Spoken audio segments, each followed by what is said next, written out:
Hello. Hello and welcome everybody. This is the Workflow Academy. This is a platform academy video series and webinar series, and we dive into the world of work automation. We want to empower you to build, monitor, and optimize workflows on your instances.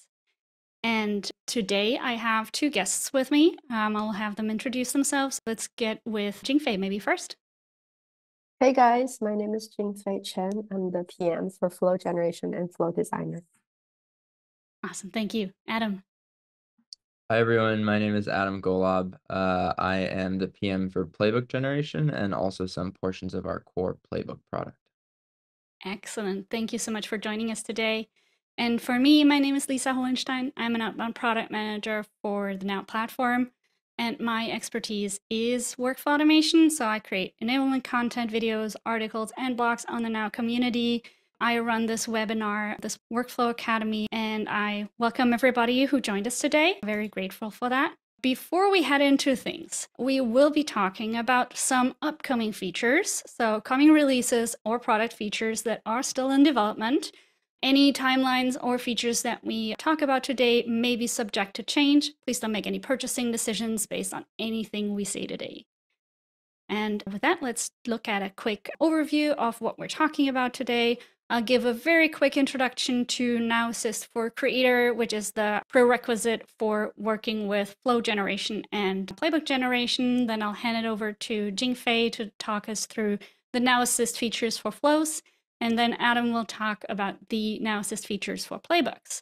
And at the end, I will leave you with some resources and videos and places to go to learn more about these features. So let's start a little bit with Gen AI. You're probably all aware, and that's probably also why you're here today. It's a big, big topic. It's a big part of our product strategy going forward and a big part of our vision for our products going forward. And this is a very exciting time for us, for ServiceNow and our customers. And I think the most important part about Now Assist for us is that we're able to really embed Gen AI into our products and have it work for you based on all of our platform and industry knowledge that we've collected in the past 20 years or so. So as ServiceNow, we're pretty uniquely positioned to do that. Talking about prerequisites of starting to use Flow and Playbook Now Assist features, they are included in the package of Now Assist for Creator. I will not be answering any licensing questions in this webinar today. I encourage you to talk to your account teams to learn more about that. But once you are a Now Assist for Creator customer, you can go ahead and install the Now Assist admin panel and the corresponding store apps like Now Assist for Creator from the application manager. From the Now Assist admin panel, then you can go ahead and activate the skills for flows and playbooks. And then most importantly, you need to assign the Now Assist creator role to an admin or developer so that they can use any of these features. And as always, after assigning a new role, log out and log in again so it takes effect. We have more information on docs that you can look at. I've linked that on this slide, and I'll also put it on the community post that goes with this session so you can find out and learn about more on how to get started with Now Assist. So with that, I will hand it over to Jingfei. Flow Generation is something that we first released in November last year in Vancouver, and it's part of the Professional Plus. So Flow Generation basically means that we're trying to help you take from plain English requirement text and then turning that into a flow. The flow is auto-generated by a large language model that's trained by ServiceNow, trained and owned by ServiceNow. So it's not going to OpenAI, it's not going to an external model. And what it does, it has best practice understanding and common patterns in mind. So it will like understand the requirement that you said and then turn that into a flow using the best practice. The best part with it is it has context of the environment that you're in. So let's say if there is a action that only exists in your environment, we're able to use that. I'll show that to you in a very quick demo. It'll also allow iterative generation. I'll show all of the things I mentioned to you. It's a very exciting feature. If you hear the term text to flow out there, it's not an official name, but we use that too to refer to the same thing. It is really intuitive, right? Turning text into flow. showing you of our roadmap so far. So we have been in quite a journey so far. Actually, starting from September, I lied earlier. September last year, we roll out first the flow recommendation first, and that's the first attempt of generative feature inside of ServiceNow, and I'll show you a quick demo of that as well. And then November last year, we had the initial launch of the flow generation, that's just the MVP beta version. In February this year, starting this year, we improved quite a bit. We improved on the quality, stabilizing the product, but still it's generating the outline. When I say outline, it's the name of the trigger, name of the component, name of the flow logic, and all of that, which I will show you. And then we keep adding new features, enhancing it for every single quarter since then. So May, we added preview and reprompting, as well as dynamic RAG to make flow context aware. RAG is a very trendy technology right now, and RAG stands for retrieval augmented generation. Basically, think of it as like a small messenger that it goes into your environment, take whatever is useful, and then bring it back that information. So it's supply information for the generative model to generate. And you can just imagine, like, as a person, if you want to create a flow, half of the creating the flow is going to the environment, understand what's out there, right? So you can make sense of that requirement. That's called requirement elicitation. And so that process, we're trying to mimic the same thing. So AI should do exactly that, just like a human being, which I will show you in a second. In August this year, we just released annotating the flow generation with reasoning. So this way you will see why AI did certain things certain way with explanation, and you can see how that's being matched. I'll show you that as well. So without further ado, let me go into the demo. I'm actually demoing with a live instance, so AI can do anything. So I might try things here and there. I'm a little bit nervous of how it's going to turn out, but we'll see. Let's do this together. So, I'm sure it's going to be great. So the way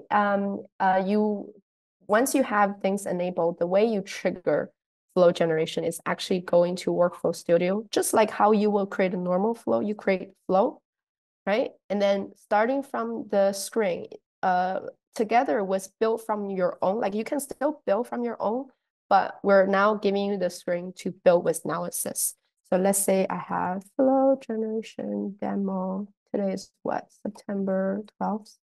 And if you don't know what to include in there, we give you a few examples that we vetted and should be working really well with the LLM. You can go back, undo, redo, in case you're editing text and you want to undo, redo stuff. For the purpose of this demo, I'm going to use the first example. But before I use the example here, let's say you're as a user, first time using AI, you're skeptical of what you can do. So you don't, write a whole sentence. You write the first sentence of it. Create a flow that runs every day at midnight. Sure, let's start with that. Let's see what will happen there. It's able to understand, okay, that just means the trigger of the flow. And then so this is what I mean by preview. So using the text, you see text on the left-hand side and then the generated flow on the right-hand side. So you have a comparison of what you type in plus, what's generated. It understood as a daily trigger, and it also add annotation every day at midnight. This is what I mean by annotate with reasoning, so that you see, oh, this is LLM understood it this way. And if I have more component, it's going to annotate per each component. Let's say, I'm just being playful today. Let me just add some junk in here. Let's see what happens. So I keep adding stuff. I can regenerate. It's going to take the new text. It's going to regenerate. Hopefully it can. Good. Thank you. It actually ignore that junk and just, give me the same flow. Let's say I did this by mistake. I want to go back, undo, redo. I can go between the versions of the LLM. So, okay, cool. Enough playing around. Let me actually give it a good prompt, right? So, the flow should run every day at midnight and then find all the newly created problem records in the past day. Okay, so it should have like a lookup records. If they are not assigned, so there should be an if statement, assign the problem to level 1 triage group, and then do something, then notify the group. This is a little bit vague. What do you mean by notify the group? But we'll see what happens. I kind of love that it ignored the Yeah, random bits, yeah. which is really Sometimes it useful. ignored. Sometimes like if you do have time to try this out, put this in a point form and see what happens. And it takes a little bit try and error. That's the reason why we give you the ability to prompt and then regenerate. So you can like get yourself into the rhythm of what's the best way to work with AI. Okay, let's see what happens. So there is a lookup record. I can probably, here we go. Zoom in a little, yes. Yes. Awesome. So we Thank have the legend here. You can zoom in, you can, download this as an image. You can have the toggle view, just like a normal diagram view. You can, toggle on and off the annotation, but I like to leave annotation on just so I can get explanation. Okay, lookup record, find all the newly created problem record. Okay, cool. That's good. You notice how it's still only staying on the skeleton level, but I'll talk a bit more about our roadmap in the future. And then for each, it's probably should take the output of the lookup records, and then check if them are non-assigned. So this if condition should have a that's correct. So it should check the assign two of those problems. Assign the problem to level 1 child. Okay, update record for each of them. This is when within the if. That's good. And then in terms of notify the group as send notification, I think I can take that. But if I have something a bit more specific, I probably want a bit more specific. This environment just a ZBoost, so I think send notification is fine for now. So that's the result for this particular prompt. Now that I want to show you something really, really cool. Okay, so that's the happy path, right? Yeah, you had a Before question? you move on, Jingfei, when what we saw just now, the flow preview, just to clarify, this is not a flow that already exists. This is just the preview, and only when we press the save and edit flow, we get taken to the actual flow in Workflow Studio. Yeah, that's exactly right. Thank you, Lisa, Awesome. for that Yeah. call out. So this is just so you feel more comfortable trying out different prompts, because you won't like say like fill up your lists of flows with every generated flow that you created before. If you click on discard flow, it's actually gonna get like disappear. You can't find it either. Awesome. So this is just a tool for you to reiterate, find the best prompt, and then see the generated result. So you can get like rapid development. And my advice to you is, let's say you get to a good prompt, and then probably you should save this as an image or just save this as a flow. And then so the prompt, if you save and edit the flow, the prompt will actually get saved to the flow itself. So you can't lose the prompt after, because that's probably, take some time to get to the correct prompt. If you save this as an image, my advice to you, just, save this prompt with that image, stick that to a presentation. You can share that with your colleague. That's some good practice to, like just sharing the generation result. Where was I talking? Okay, so this is the happy path, right? Let me actually show you something really cool. So in this environment itself, I actually have a action that's called CI/CD workflow. Okay, this is a custom action that I created like before. This doesn't exist anywhere else. For the purpose of the demo, this is actually empty within this, but just the naming is fine. So let's assume there's a custom action.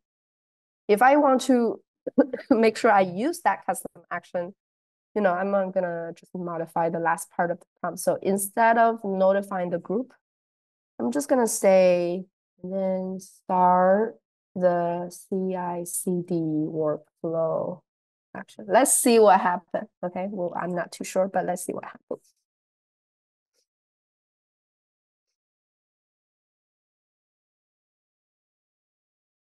Okay, good. Actually, it got it. So you see the rest of the flow actually stayed the same, but because I have RAG, retrieval augmented generation, it went into the environment and then trying to understand what are some actions that I have that no one else have, right? And it's able to get that. And so for the start, let me enlarge this. For the start CI/CD workflow action, it's able to get that correctly. So that's what I mean by making flow generation context aware. It's supposed to go out and see what's out there, so that it's not like just duplicating effort or making something so generic that's not useful for you. So that's what I mean by RAG.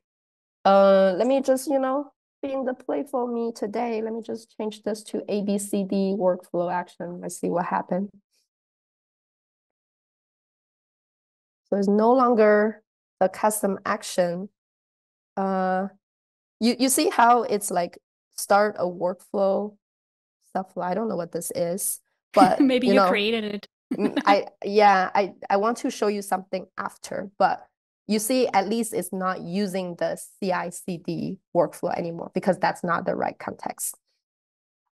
Here, another thing I want to show you is, let's say I'm happy with this prompt. Let's say this is the flow that I want to exactly continue. I click Save and Edit Flow.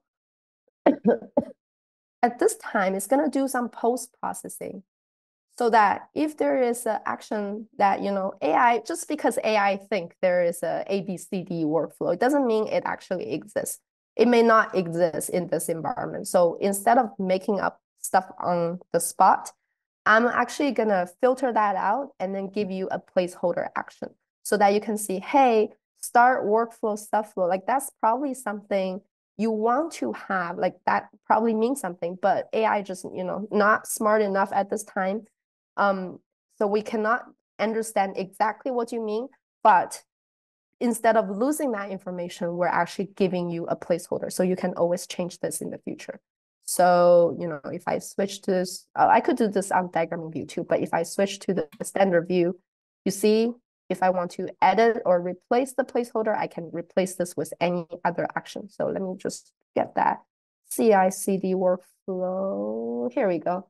If I click on that, you see how that's actually being replaced. The placeholder is being replaced. So this is way you can continuously working with AI, even though you may not get everything you meant. Showing you the same thing on diagramming view, you see how that's being placed. I mentioned to you earlier, the prompt that got you created did not get loose. And so that's supposed to be, here we go. So if you go to flow property, this is where, if you need to get back to the prompt, this is where you get back to the prompt. In case you need to refer back. That's the last prompt that caused this flow to be generated, right? So all the previous iteration, you lose them. But the final result, if you need to get back to the prompt, you can get back here. Oh, let's see.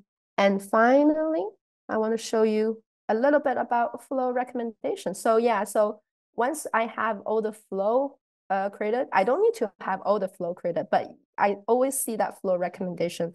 Either it's at the end of the flow that tells me, hey, I think it's likely you might have an update record, or you could have a if. This feature is actually also done by generative AI. We took all the flows that ServiceNow own, right? Our company, we're also running on flows, just like your company does too. So we took all the flows we owned and then trained our model to understand what's the next best action or flow logic or subflow to recommend that it makes sense. If I try to, let's say, create something in the middle, it's going to fetch the recommendation at this point.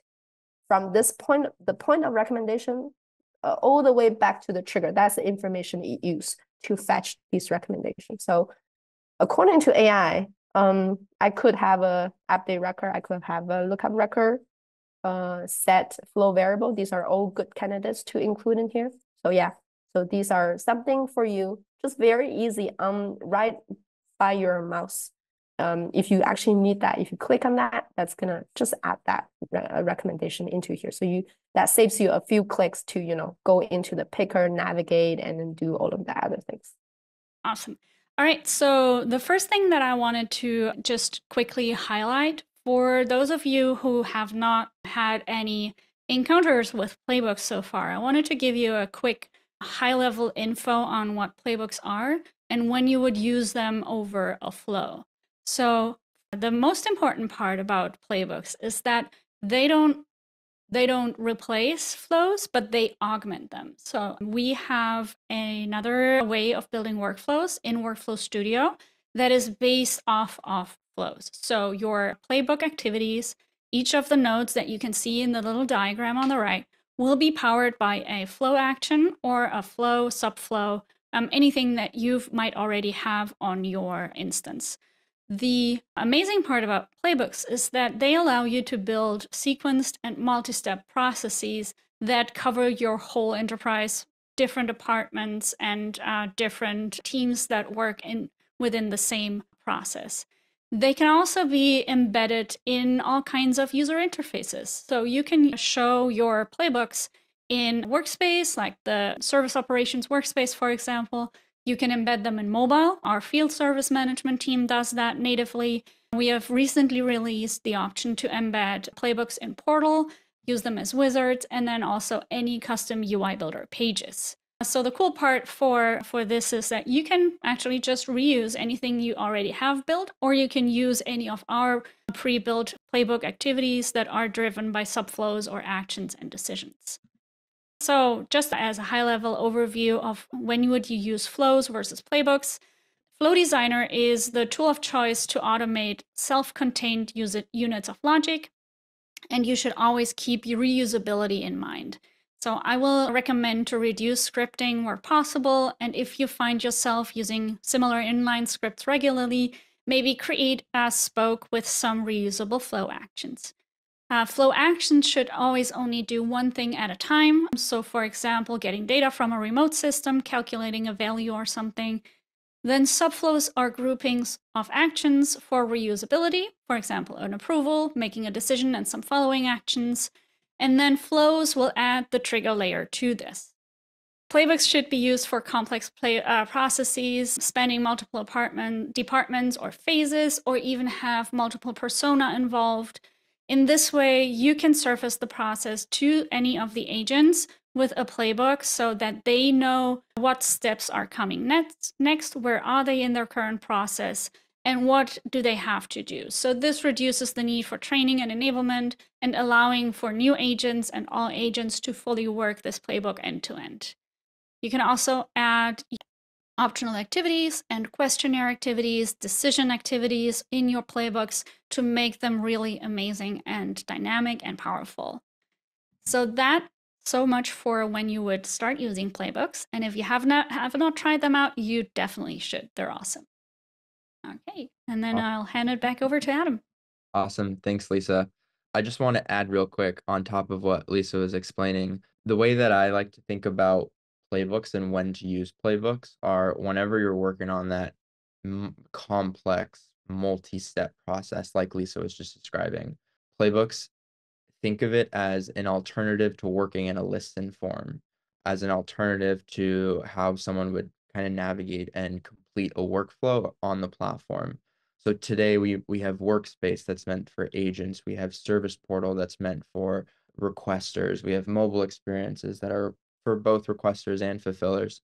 But then we also have some folks that just like to work in the regular listen forms of the platform. When we're defining a workflow, when you're defining a workflow on your environment for whatever use case you might have, whether it might be something for IT, whether it might be something for HR, it's a prescriptive workflow. Playbooks allows you to sequence out those steps that should happen while also creating an experience that can be put anywhere within a portal, within a mobile experience, within a workspace. So users have that sequenced out experience to complete the work that they're doing in that process that you defined. It's an alternative to doing work in an unwieldy environment like lists and forms or going off and making updates in a bunch of different places.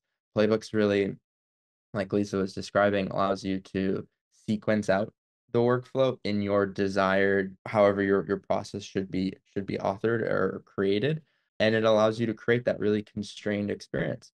And then in doing that, you get all the benefits that Playbook has. You can see the execution history. You can see where folks are getting lost in that playbook. It unlocks a lot of power because you can audit and just see how your workflow is progressing, if it's progressing as expected. If not, you can dig in and figure out how you can optimize that workflow and make your users more productive in the workflow that you expect them to complete. So with that, let's jump into playbook generation. All right, so I'll get started with the playbook generation stuff. Keep asking questions and we'll answer them as they come in. So yeah, let's talk playbook generation. So Playbook Generation is another workflow asset playbooks are another workflow asset similar to flows. They live in Workflow Studio. Workflow Studio is that unified builder experience that we have. I'll show it in the demo. Jingfei showed it as well. That's going to be the entry point for anything authoring workflow or anything related to authoring workflow, editing workflow, seeing workflow executions and whatnot. So a lot of that UX, the experience that you see from flow generation is going to be consistent with playbook generation. And a lot of the features that we have are very similar features. So it's going to be similar to some of the stuff that Jingfei has already shown. I'll walk through the slides and then I'll jump into a demo environment. So let's talk about what is playbook generation. So very similar to flow generation, playbook generation enables users to use natural language to create a playbook. So users can describe just in regular English, in plain text, in natural language, their requirements for a workflow that they're trying to create. And Now Assist will take those requirements and translate that into what a playbook could look like for those requirements. Our initial release was back in May. We released on May 9th. It's part of the Professional Plus license, and it's one of the skills within Now Assist for Creator. There's a few skills in Now Assist for Creator. I'll show the admin panel and show what it looks like. But this initial release, which was released on May 9th, was really around enabling more users to use Playbooks. It gives you a really nice starting point to get started with Playbooks. It allows you to provide just some prescriptive natural language text block of what the workflow you want to create. And then it'll translate that. It'll create the individual placeholder activities. It'll create the stages. It'll create the sequencing. It'll define all that for you based on the description that you provide.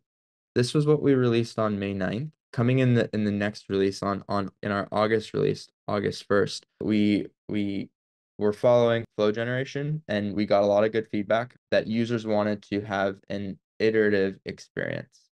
So in our initial release in May, we just supported going from natural language to creating the actual playbook.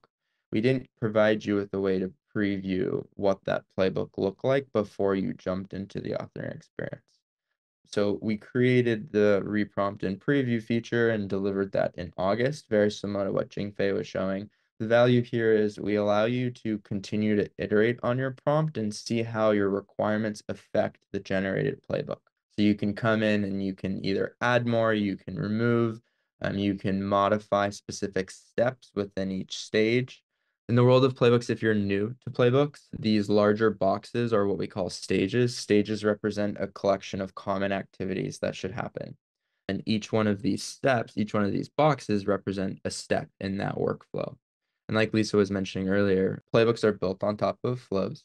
So each one of these steps is an automation. So it's tied to a flow, it's tied to a subflow or an action. But in any case, this experience was really valuable because it helped users to modify their text requirements and see how it affected the preview. We also had that same great functionality that Jingfei was showing earlier with the example prompts. In August, I believe we had a total of 10 out of the box prompts that our LLM did a really, really good job with. And then we also had the undo redo functionality. So if you're modifying your requirements and then you try with an example, you can go back so that history isn't lost. And then once you're happy, you can click on the save and open playbook and continue the authoring experience. Now, I talked a lot about the generation experience. So going from natural language text requirements, collecting requirements from various stakeholders, inputting that in and creating the workflow. Another feature we released in August is around the editing experience. So when you're in the context of an existing playbook, so a playbook that has already been created, in the authoring experience, we released a feature called Playbook Recommendations. Playbook Recommendations is great for when you don't know if something already exists on your environment. If you're authoring a workflow, you can be very prescriptive and define what steps should take place within a process. Playbook Recommendations exposes a little sparkle icon that we have on these placeholder activities.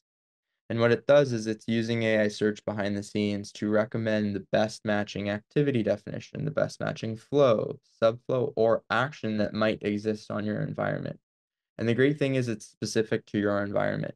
So if someone if someone has authored a specific activity or a flow or a subflow or something that meets the use case of that step in that process, you can see that easily recommended here. And how it works behind the scenes is it takes the details that are provided in this placeholder. The placeholder has a label and description describing what it should represent in that process. And it'll use semantic search behind the scenes to see if there's any matching flows, subflows, or actions that are available. So it's this really nice intuitive experience that allows you to go from a generated playbook. So if we think about the whole playbook generation suite right now, it allows you to go from natural language to authoring what that workflow could look like with placeholders. And then from there, when you're in the authoring experience, you can hover over each placeholder and replace it with actual automation that's already been built on your instance. Yeah, so those are the two main features, and these are kind of the big features for our May and August release. If there aren't any questions, I'll jump over and I'll do a demo of the August release. We had one question that came in just earlier. Is there a limit to how specific and how long the prompt can be?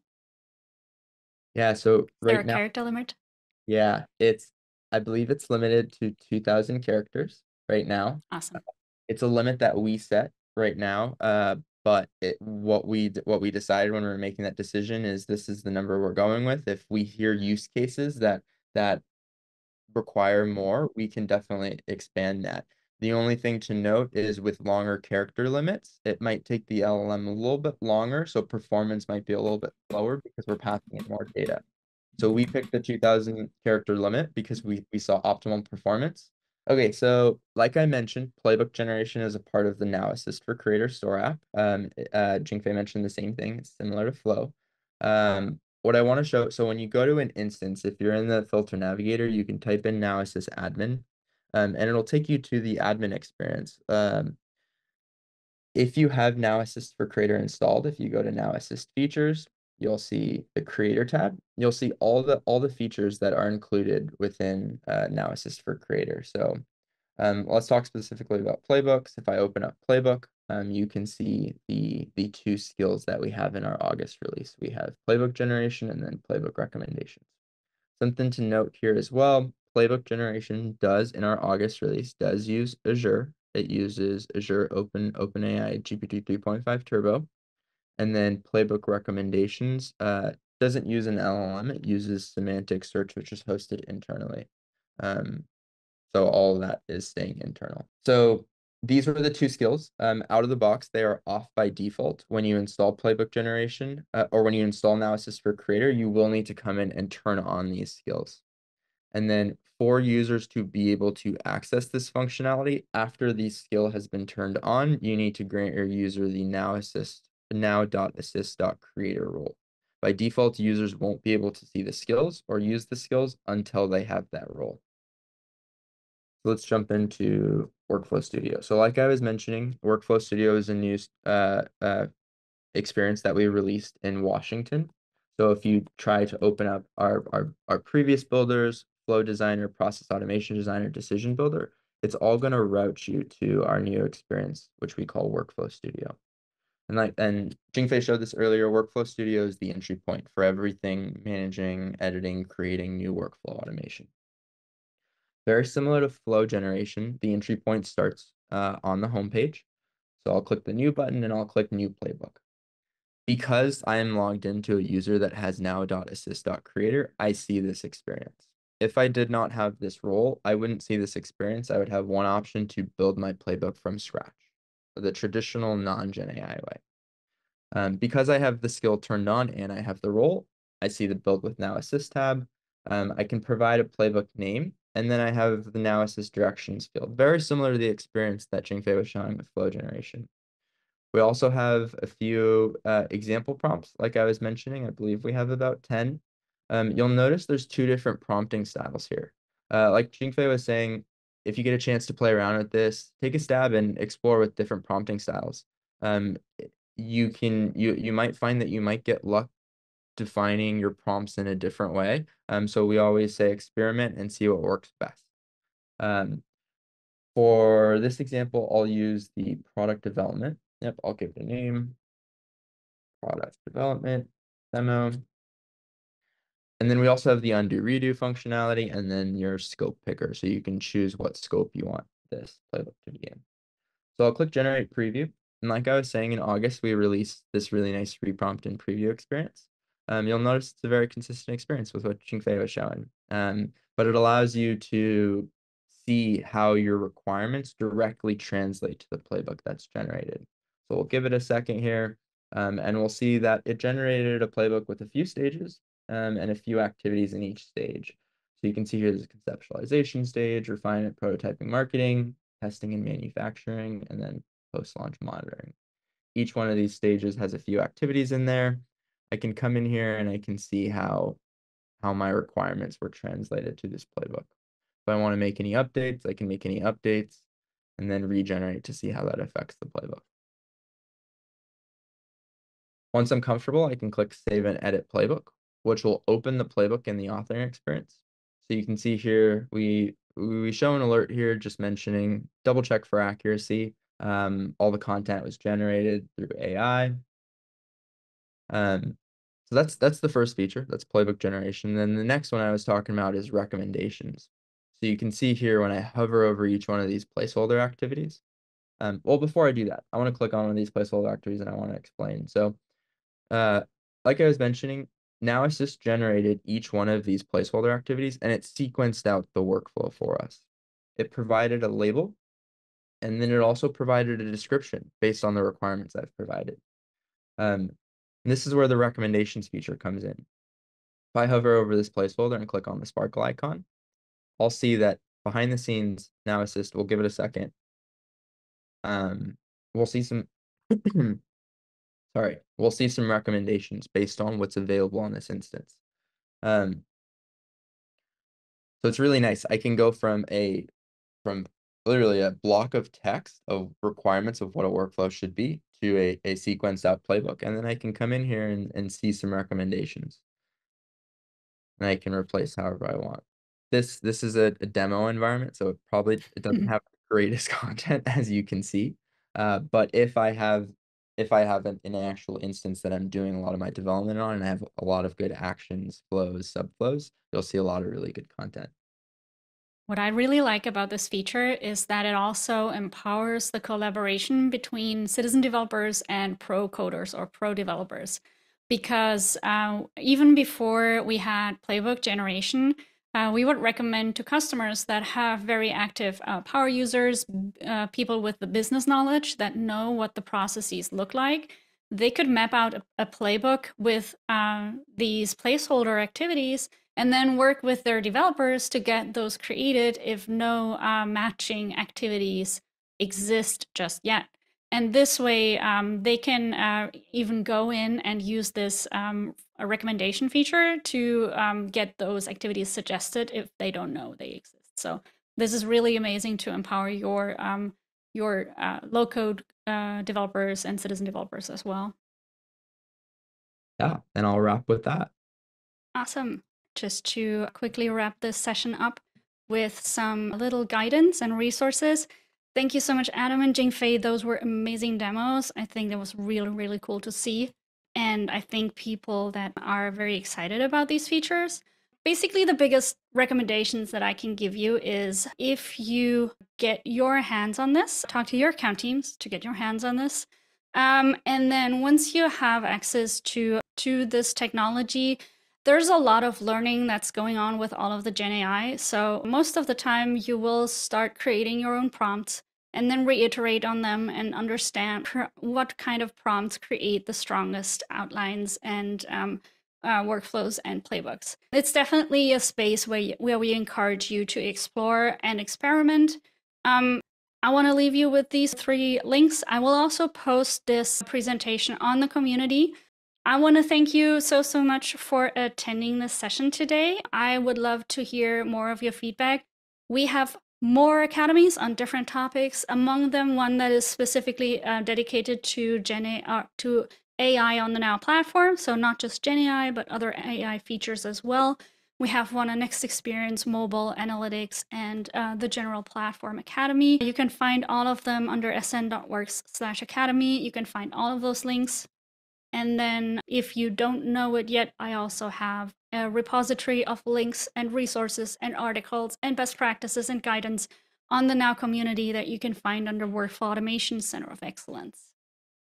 And with that, thank you. Thank you, everybody, for joining us. Thank you, Adam, again. Thank you, Jingfei, for delivering these awesome presentations.